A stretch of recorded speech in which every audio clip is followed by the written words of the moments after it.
chú hay cô làm ơn điện thoại hoặc là gọi điện thoại FaceTime để gặp bố cháu. Từ giờ trở đi nhá, là con phải nhớ này. Bất cứ một ai muốn gặp bố hay đi vào nhà, muốn lại gần các con, thì các con phải bảo là chú hay cô làm ơn điện thoại hoặc là gọi điện thoại FaceTime để gặp bố cháu. Đúng không? Dạ.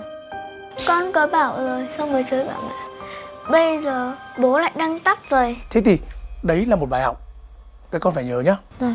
Tuyệt đối không được phép tiếp xúc với người lạ. Dạ. Bởi vì tất cả mọi chuyện đều có thể xảy ra nếu không có bố mẹ ở bên cạnh. Đúng không?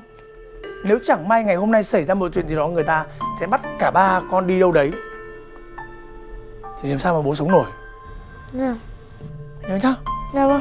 Nhớ đó, đây là một bài học đấy, một bài học đắt giá đấy. Dạ. Nhá. Ok, love you, Xuân.